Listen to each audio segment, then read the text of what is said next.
There are 7 types of homes in Minnesota that will drain your wallet, and most buyers have no idea until closing day.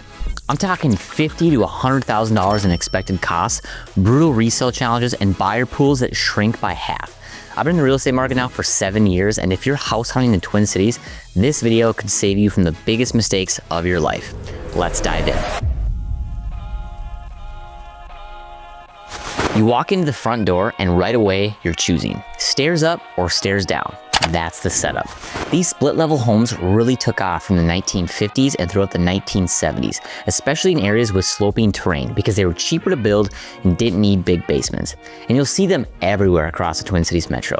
Now here's where it gets interesting. You walk into a split level and the stairs hit you immediately. Kitchen stairs, laundry, stairs, bedrooms, more stairs, and look, some people are totally fine with that. But when it comes time to sell, that's where it can get tricky. A lot of buyers, especially older ones, really want to avoid constant stair climbing. And that's a big group of buyers you might be cutting out without realizing it. When you walk in, the entry usually feels tight with stairs right there in your face. That makes it harder to stage and harder to make a good first impression. A lot of them were built in the 60s and 70s too, so you're often dealing with older finishes, brick, and those earthy tones that feel dated to a lot of buyers. And here's the big thing most people don't realize. With split levels, the space that's below ground doesn't count the same as space above ground. That lower level is usually worth about 50 to 75% of the value of the main living space. So even if the house looks big on paper, it can be priced lower than a regular home with the same total size. And that can really affect what it's worth over time. And if you're thinking you can just renovate your way out of it, think again. Moving walls or changing bedroom locations is super difficult because of the structural design. Major remodels to fix the floor plan are challenging and really costly. Unless you're getting a screaming deal and plan to live there forever, these homes create more problems than they solve at resale. Which brings us to an even bigger money pit. But before we keep going, quick note, if you're looking to buy in the Minneapolis area and want help spotting which homes are worth your time and which ones to skip, that's what I do. I help buyers in the Twin Cities every day, walking through the good, the bad, and the stuff that looks great online but isn't in real life. So reach out. All my details are down below. All right, let's jump back in. Now this is a pretty common scenario. You walk into a beautiful Victorian with original woodwork and think it's perfect. Then the inspection comes back and suddenly you're staring at a $100,000 repair bill. These older homes from the late 1800s and early 1900s around Minneapolis have a ton of charm. They look great in photos, tall ceilings, original wood details, lots of curb appeal. It's easy to fall in love with them. But if they haven't been fully updated, they can turn into a money pit fast. A lot of them still have really old wiring, the kind that was fine 100 years ago, but isn't considered safe anymore. Same thing with the plumbing. Many still have old metal pipes that wear out over time and end up causing leaks and expensive fixes. But on top of that, the electrical setup in these homes often just isn't built for how much power we use today. And once you start fixing one thing, you usually find a new thing to fix right there behind it. These homes were built before modern insulation standards. You're looking at massive heating bills during Minnesota's brutal winters without big upgrades. And in our climate, skimping on heating just isn't an option. And you'll see why original heating systems in these older homes create an even bigger problem in Minnesota's climate. We'll get there later, so stick with me. Now, a lot of those early 1900 homes were built before modern plumbing really existed. So you'll see stuff like basement toilets that were added later, just because the city grew fast and nobody planned for it properly. And once you start digging into it, you realize the whole plumbing system is usually outdated and ends up needing a full replacement. But foundation issues are where things get really expensive. Foundation movement, water intrusion, and walls bowing out are all red flags. We're talking tens of thousands of dollars to fix these problems. Here's the exception though. If everything's been updated and it's basically a new home in an old shell with modern systems throughout, then you're golden. These can actually be great investments. For buyers who love character homes and have done their homework, fully renovated century homes in neighborhoods like Linden Hills or Northeast Minneapolis can be absolute gems. You get the charm without the nightmare. Just make sure you see proof of every system upgrade before you fall in love. But if you're looking at a house that still has a lot of its original stuff, you need to plan for big costs. Think $50,000 to $100,000 just to replace the main things, and that's on the low end. And it's not just what's inside these homes. What's missing outside matters too. For some people, scraping ice off the windshield at 6 a.m. when it's 15 below isn't a rare thing. It's the routine, day after day for months at a time. If you don't want this, you need to buy a house with a garage. And I'm not just saying that because it's nice to have, it's essential for survival. Here's why. We're dealing with winter here from November sometimes to March. That's 5 months of freezing temps and tons of snow. You need space to store things like a snowblower, ice scrapers, and winter gear. And you need a place to park your car so you're not scraping ice every morning in the freezing cold. It's not enough just to love a house. You also have to think about how practical it is to live in. Happens the same with flips. They can look great at first, but if you don't know what to look for, they can fool you fast. More on that later, so keep watching. Now, a heated garage is a big deal here. You just walk out to a warm car instead of spending 15 minutes scraping ice off your windshield when it's 10 below. A lot of older homes around Minneapolis have detached garages. That's better than nothing, but it's not ideal. You still gotta walk outside in the cold and snow to get to your car.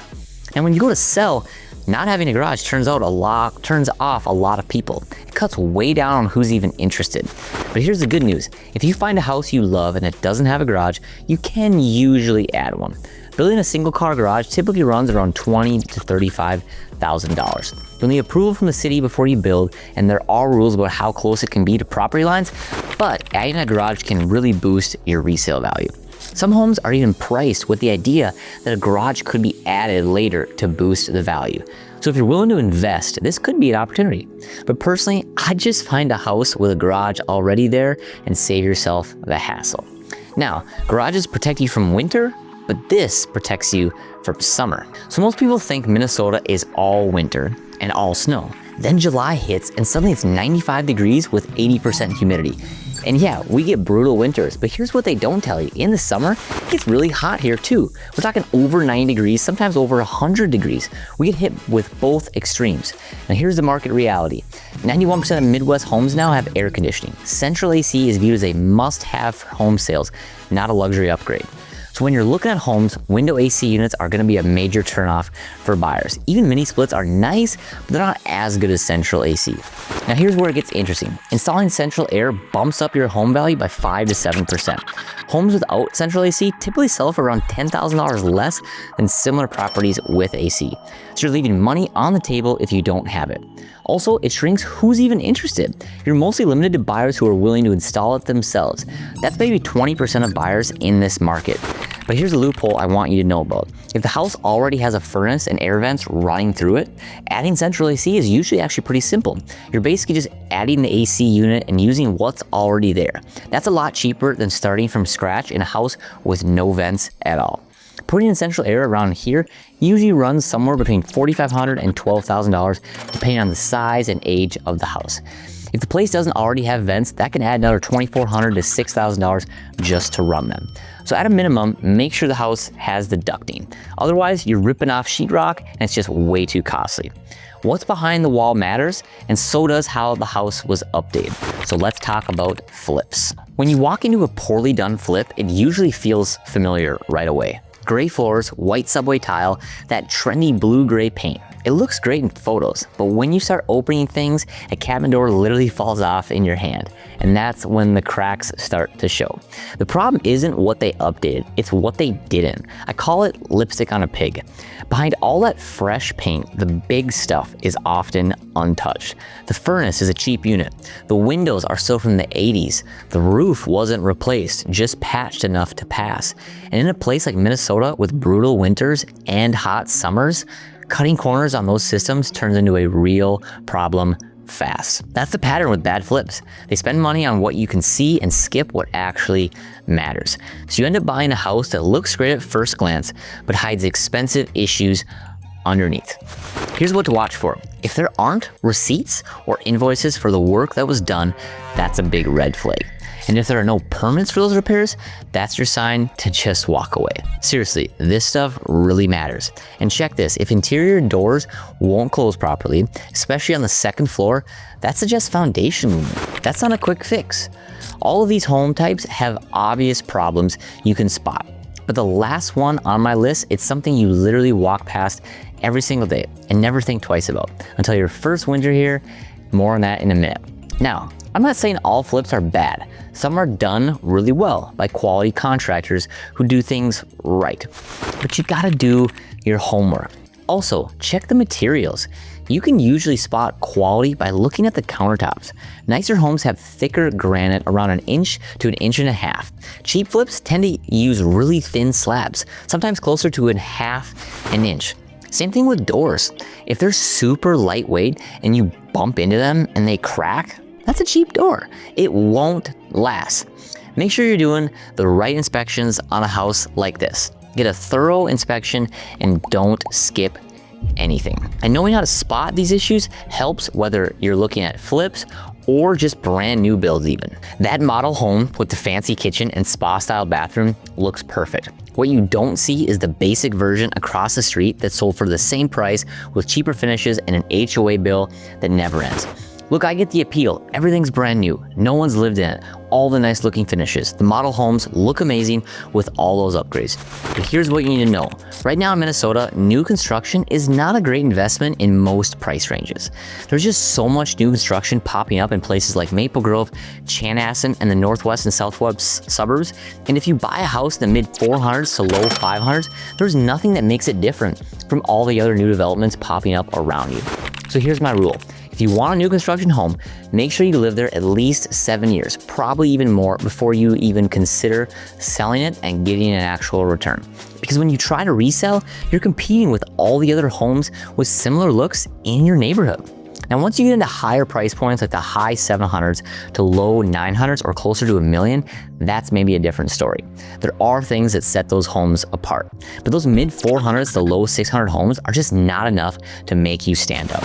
And here's another thing. Many new construction developments have mandatory HOA membership with fees that can hurt your resale value and turn off buyers. You're looking at $100 to $300 a month in many cases, sometimes more. Plus, and this is important, model homes show off upgrades that aren't standards in other units. So when you walk through that beautiful model and you see all those nice finishes, well, those are upgrades. The base build is gonna be way more basic than what you're seeing. Now let's talk about the problems that can pop up. 25% of all homes in the US have some type of structural defect at some point. Foundation cracks, uneven settling, bad framing are all common in new construction.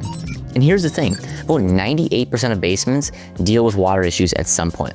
So even if the house is new, that doesn't mean you're in the clear. Sometimes new builds actually have more problems because the builder rushed or the wood is still settling. As the house settles, the wood dries out and shrinks. That's when drywall cracks start to show up. It's normal, yes, but it's annoying. And you'll probably be patching and painting more than you expect.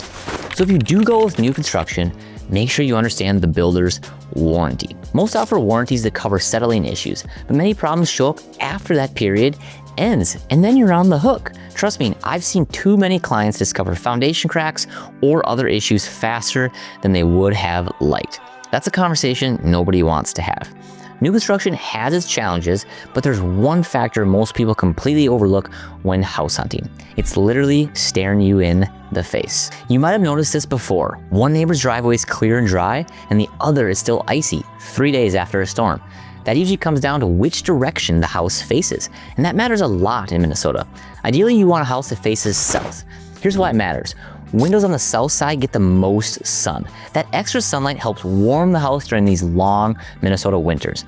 But the bigger day-to-day benefit is outside. Snow and ice melt a lot faster on the south side of the house. That means safer walkways and driveways and way less time chipping away at ice. I can speak to this from my personal experience. My house has one section that's south-facing, but the other sections that aren't, and I get way bigger snow buildups in those areas. I actually had to buy a roof rake so I can rake off the snow from my roof to prevent ice dams. Meanwhile, in the south-facing section, the snow melts naturally and drains away. It's a huge difference. This can affect a resale a bit. If a house is nice enough, it usually won't make a big difference, but buyers in Minnesota know this stuff matters. A south-facing home is way more desirable, especially if you've got a long driveway that needs to stay clear all winter.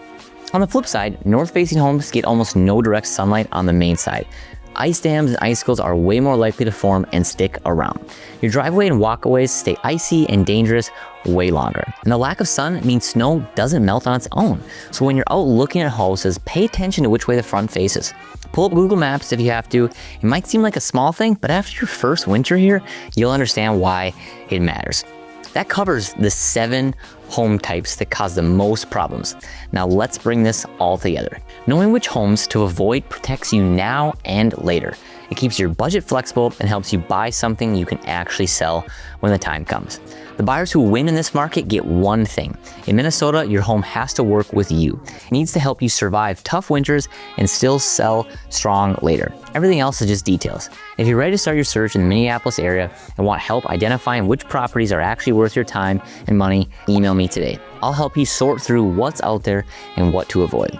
And check out the video I've linked here where I break down the most underrated suburbs in Minnesota. These hidden gems might be exactly what you're looking for. So stay tuned and we'll see you guys in the next one.